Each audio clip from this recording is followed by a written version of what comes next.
On October 25, 1959, Kathyrn Louise Martin was born. She was known by the name Kathy among her loved ones.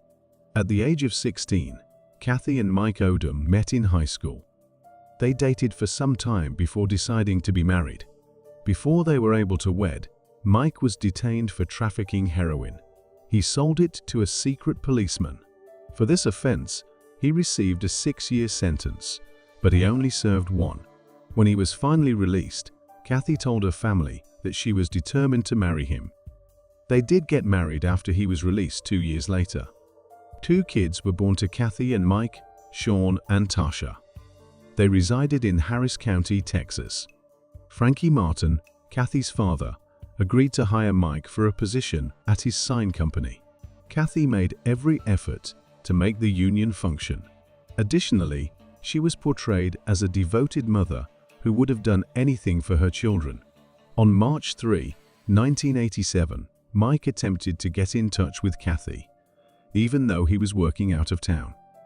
He was concerned when Kathy didn't answer the phone because she was supposed to be at home with the kids.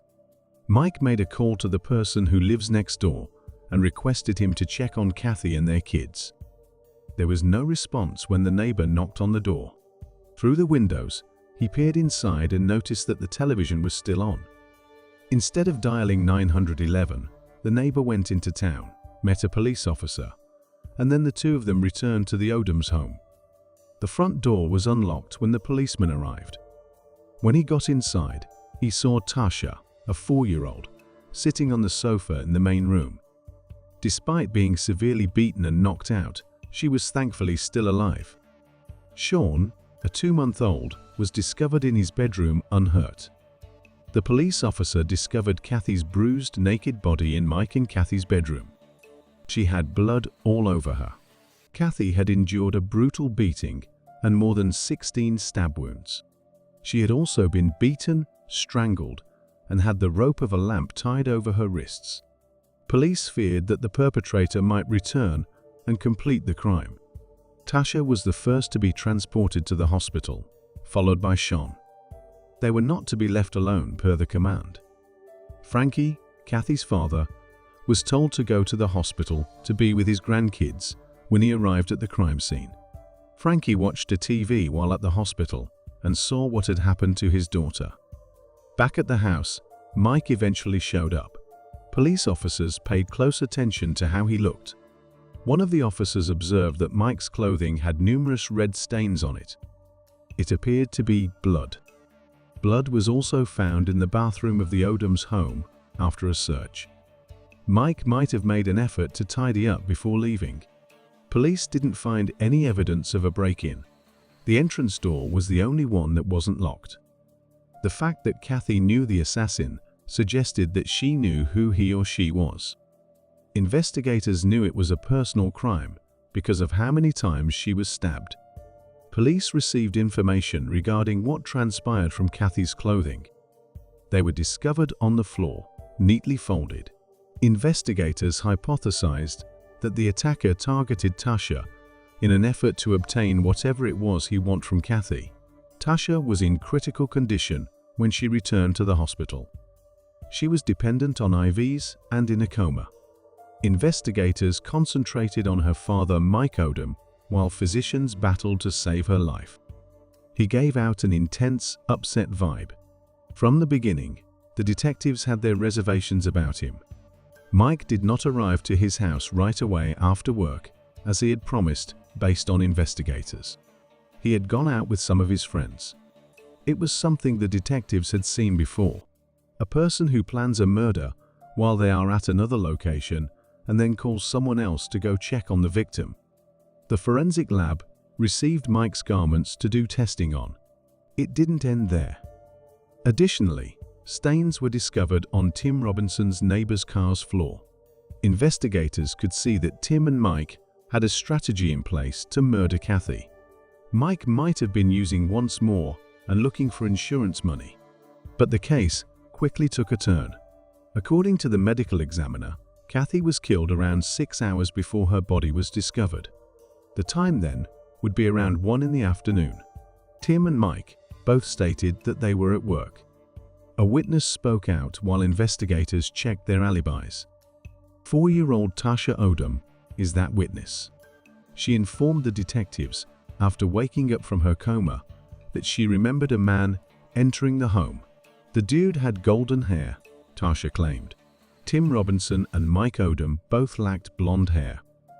Unfortunately, Tasha could only recall the man's hair color. The results of the forensic tests revealed that Tim's automobile and the stains were both caused by motor oil. Mike's shirt had paint streaks on them. Co-workers also offered credible justifications for Mike and Tim. Additionally, each of them passed polygraph exams. Once the two of them were eliminated, the search for the next suspect could begin. Finding the next person wasn't too difficult. Shelley Martin was the sister of Kathy and Greg Markwood was her husband. Via reference of Mike, they connected. Since they were both involved in the drug scene, Greg and Mike had become close. Shelley met the man she would marry when she was 16, just like Kathy did. At the time, Greg was 25 years old, which should have raised a warning. In 1983, Greg and Shelley got hitched. Soon later, Greg and Mike also developed addictions, as did Shelley and Kathy. Greg and Shelley have a history of robbing her parents in exchange for cash. Greg was raised by a wealthy aunt and uncle, who also opted not to press charges once the aunt paid back the Martins' loan. Greg and Shelley did not change their lifestyles, but Mike and Kathy had. They were often going in and out of jail. Just before she was killed, Kathy revealed to a friend that Greg and Shelley had recently visited. Additionally, while Shelley was in the other room with the child, Greg started making advances. Of course, she turned him down. When questioned, Greg would say that he was with a man by the name of Hampton Robinson on the night of the crime. He was not with his wife. A minor but intriguing fact is that Robinson was friends with Charles Harrelson. Harrelson, the father of the actor Woody Harrelson, was found guilty of killing a judge in 1982. Actually, at Harrelson's trial, Robinson gave evidence against him. They discovered Greg's hair and fingerprints all over the crime scene, and there was plenty of other proof indicating he had been in the house. The only issue was a family member who had frequently visited the house. This demonstrated nothing at all. Investigators were informed by Kathy's parents that Greg was the suspect. Frankie claimed that 2 days after Kathy was killed, he received a phone call in the middle of the night from the hospital treating Tasha, informing him that Shelley and Greg had visited. Due to his mistrust of Greg, Frankie advised them not to let anyone in before them. In addition, nobody, especially them, had a cause to be there at 3 in the morning. Charlene Martin, Tasha's grandmother, who was there at the hospital, remembered what transpired. Greg was told to leave when Tasha grew extremely terrified when she spotted Greg. When Kathy was inside their home on the day of the attack, Tasha was questioned by investigators about whether or not it was her uncle Greg. Sadly, she was unable to recall. Investigators tried a variety of methods, but because of her head injuries, she was unable to recall anything. Greg was unexpectedly forthright about his attraction to Kathy, specifically to one portion of her body, even though he denied any participation while speaking with police. Greg was infatuated with Kathy's stomach. Since this obsession was so clear, Kathy even brought it up to her friends. Kathy was unusually stabbed mostly in the stomach. Greg requested to leave the session at one point to add additional cash to a parking lot meter. He never returned. Investigators decided to dig into his alibi after he also declined to take a polygraph. On the day of the crime, Greg, according to Shelley, picked her up at 2:30 p.m. and then took her to school at 10:30 a.m. Greg had more than enough time to complete the crime during this 4-hour window. You'll recall that the medical examiner concluded that she was killed that day at 1 p.m. Despite the fact that Kathy was assaulted, the crime happened before DNA analysis was frequently employed in cold case investigations. At the time, blood group typing was essentially done via serology. It was incredibly challenging to complete and required a sizable sample. But all you would still learn was your blood type, which was not particularly important. The blood type found in Kathy's body was compatible with Greg Mark Watt's blood type. Both he and the offender were type O. The same blood type is present in around 50% of people. Therefore, it did not provide investigators with much information. Sadly, without additional proof, the case was left unsolved for a while. Frankie found it particularly challenging because he thought the man who killed his daughter was married to his second daughter. A cold case squad was established in 1998, and Kathy Odom's case was one of the first ones they looked at. By that time, DNA analysis had improved to the point where a DNA profile could be created in Kathy's case, using only biological evidence. According to tests, Greg was one of the 2% of the population who might have been the culprit.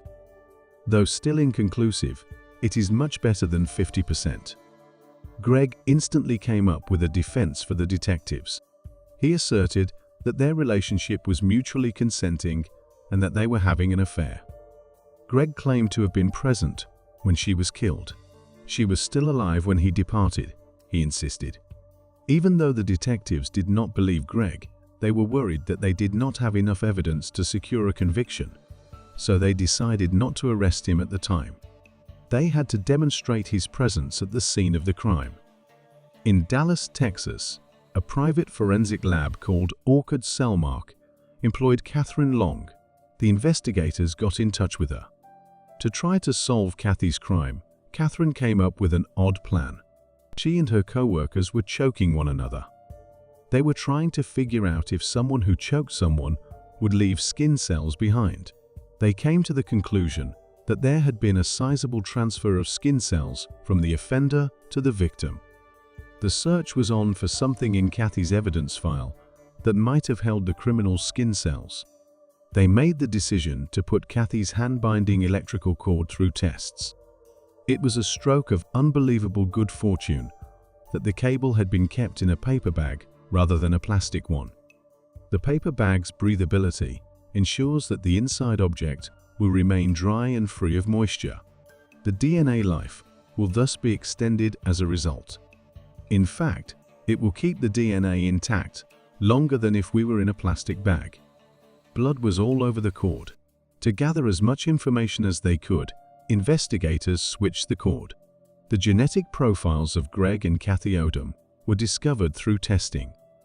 Greg's DNA could only be found on the cord if he had committed the crime.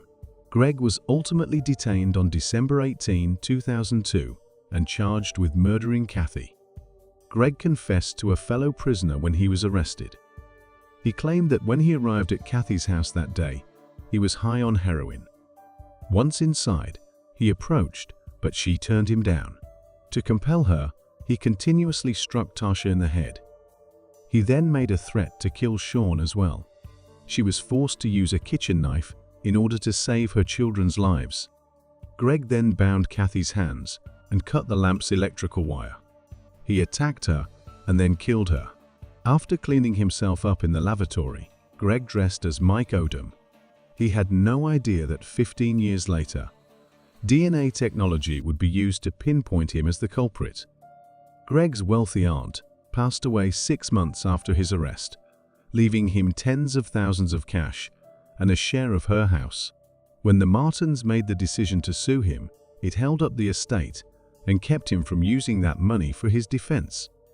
Greg was found guilty on all the counts in 2004 after entering a plea of guilty. He received a 45-year prison sentence in July of the same year.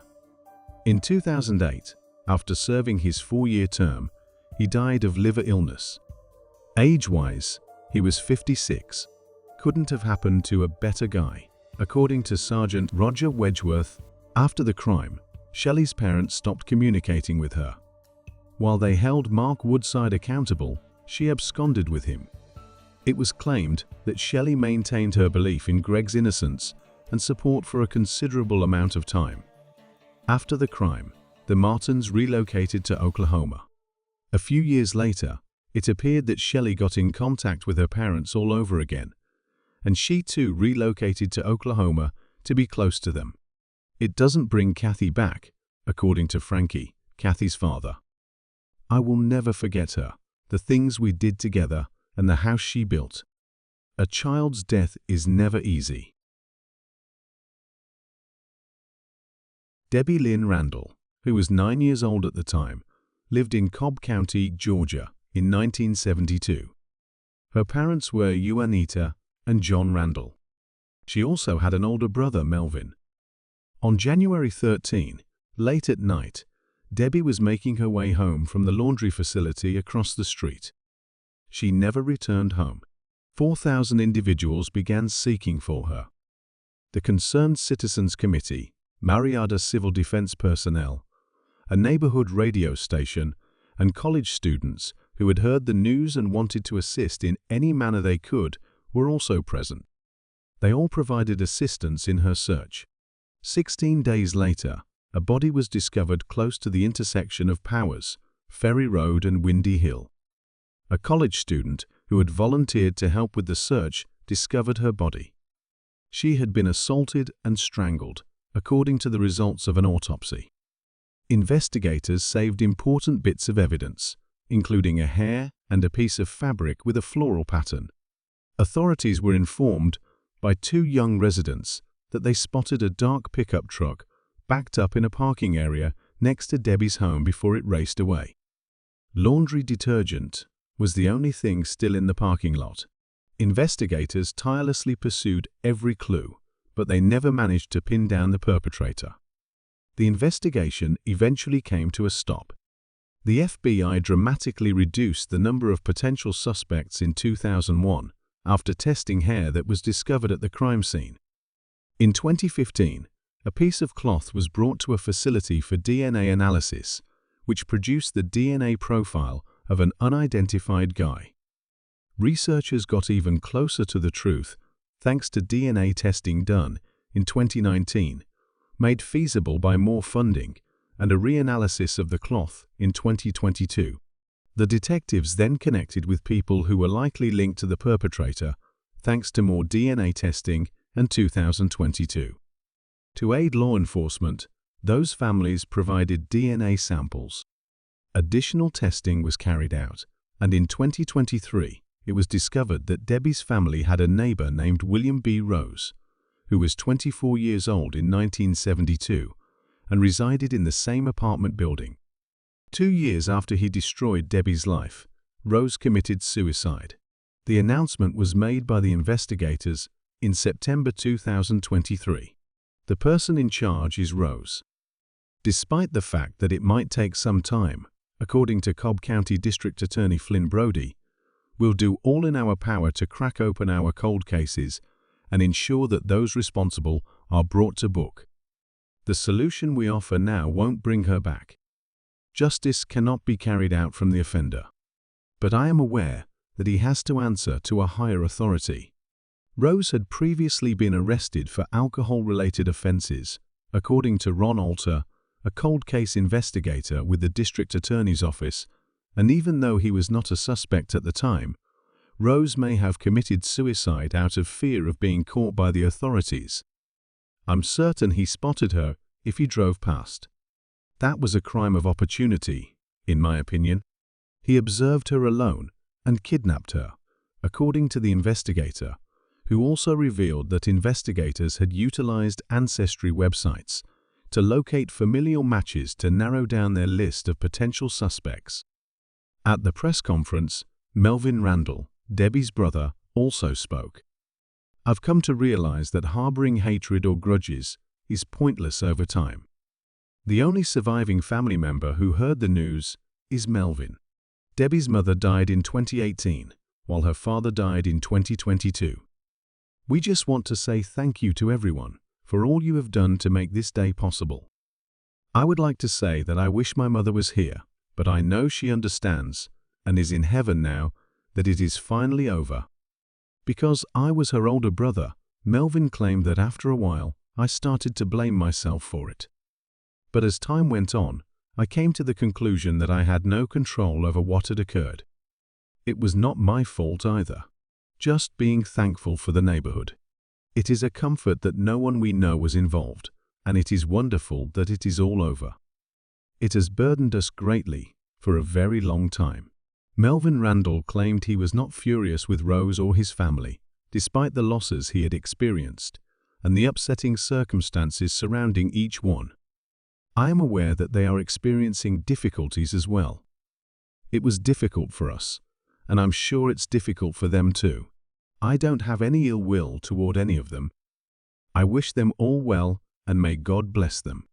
Technology never becomes dated, according to Morris, Nick's retired Cobb County Sheriff's Office detective who worked the case. It doesn't age out. It neither becomes ill nor gives up. William Rose was sought after by technology, which discovered him in the grave. On November 19, 1997, police were dispatched to Blissfield Township, Michigan, in response to the finding of human remains in a cornfield owned and cultivated by the caller. Detroit is located roughly 75 miles southwest of Blissfield Township. West of Quarry Highway and north of Carroll Highway lies a cornfield. The majority of the body was covered in a coating of snow. Police discovered the body of an unidentified, unclothed male, missing both hands and the head, when they arrived to investigate the scene. It appeared as though the hands had been severed right above the wrist. The ends of the bones had what seemed to be sore striations, according to the officers. The body appeared to be that of a Hispanic male with fair skin. The man had no tattoos or scars. He was reported to weigh 150 pounds and stand 5 feet 8 inches tall. The victim's head and hands were removed, making it impossible for the Michigan State Police to make a definitive identification. A witness suggested Roberto as a potential name. Between McAllen and Weslaco, Texas, the witness claimed to have a place where he grew chickens and to be married with kids. Roberto was only supposed to be going to Chicago and back when he left his house. When searching for a Roberto who went missing and matched the victim's description, investigators were unsuccessful. Based on what the witness informed detectives, the National Missing and Identified Persons System published a drawing of Roberto on November 8, 2016, but no one came forward to identify the man. Finally, on January 24, 2023, U.S. Marshals detained 51-year-old Richardo Sepulveda and 49-year-old Michael Sepulveda in Ohio. They are brothers who were both accused of killing the unidentified man. Additionally, they were accused of tampering with evidence and conspiracy to tamper with evidence, as well as assault with intent to maim. If found guilty, Richardo Sepulveda and Michael Sepulveda would be sentenced to life in prison without the chance of release. Authorities remained mum on a motive and the suspect's relationship to the crime. The announcement of the arrests was made by Michigan attorney Dana Nessel. Nessel argued that all criminals should receive justice, regardless of how long it takes. I am grateful for the Michigan State Police's dedication, the efforts of the several local and federal law enforcement organizations, and the persistent pursuit of this case by the prosecutors in my criminal prosecution. Sadly, according to officials, John Doe is still unidentified, but it has been suggested that he is 32 years old. Ljubica Topic, then age 6, resided in Windsor, Ontario, Canada, together with her parents and older brother Michael, then age 8. On May 14, 1971, Ljubica and Michael were having a game outside their Drouillard Roadhouse.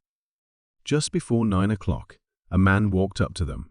To stroll down the street with him, he offered to give Ljubica $8, and she readily accepted his proposal. In order to divert Michael's attention while he went away hand in hand with Ljubica, the man also offered him money to ride his bike. When the man and the Ljubica did not come back, Michael alerted his mother, who then called the police. Ljubica's body was discovered in the backyard of a Hickory Avenue residence 4 hours later, less than a mile from her home. Around 1 a.m. in the morning, a police officer using a flashlight to sweep the yards discovered her body. The murderer dumped her body close to a fence that led to a back alley. Next to Ljubica's body, the police discovered 2 of her teeth and 1 adult tooth. She had endured brutal and severe beatings. Investigators gathered the adult tooth and other evidence so that it might be used later.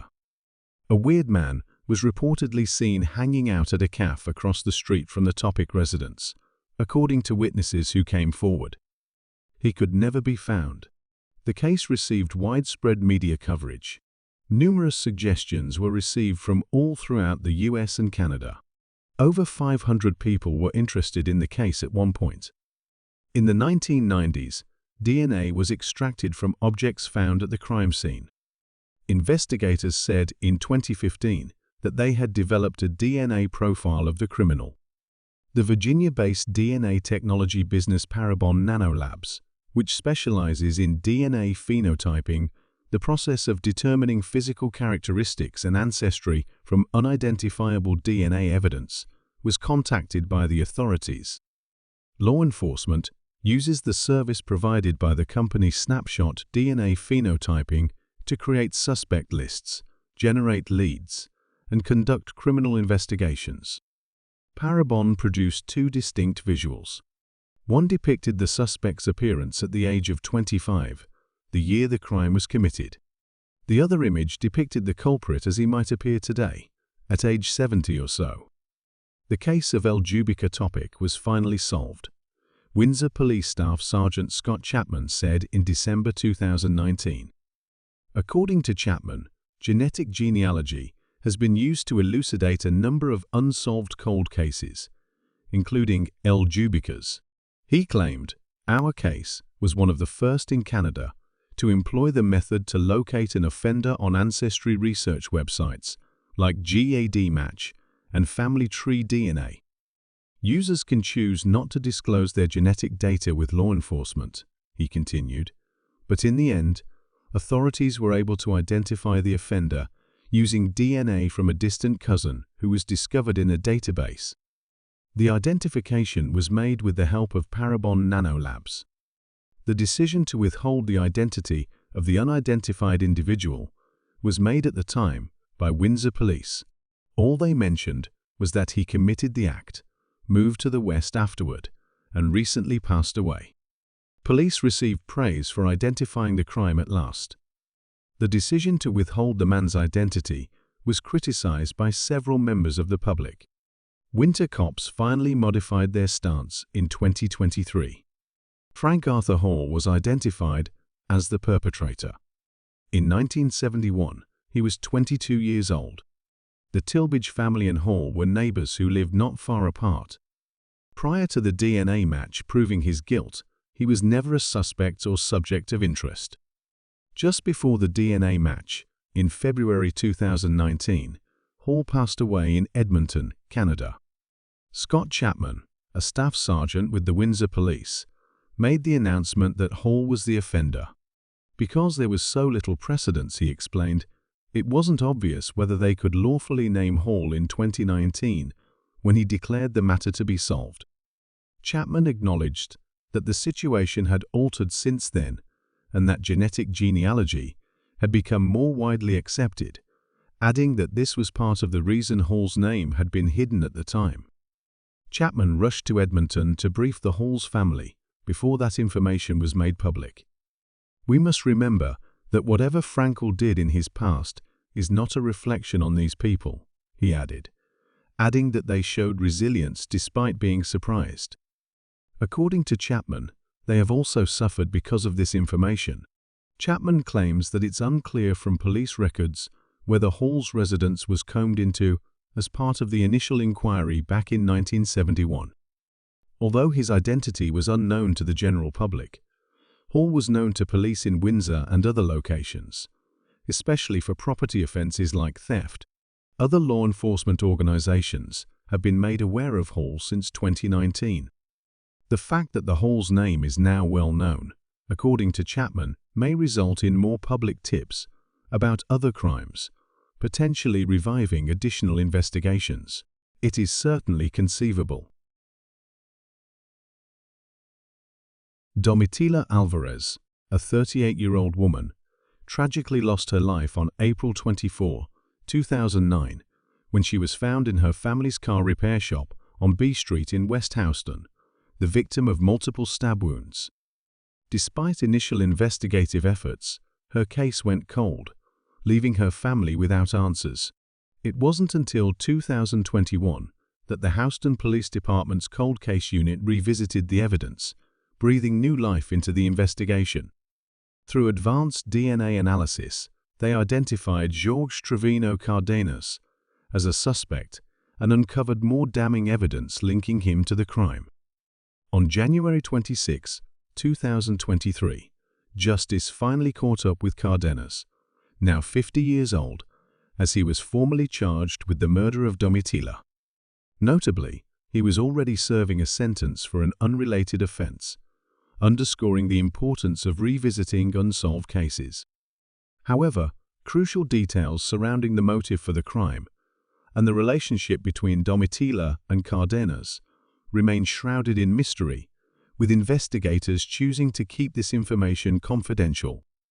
If you possess any information, no matter how small, that could shed light on this tragic incident, please do not hesitate to reach out.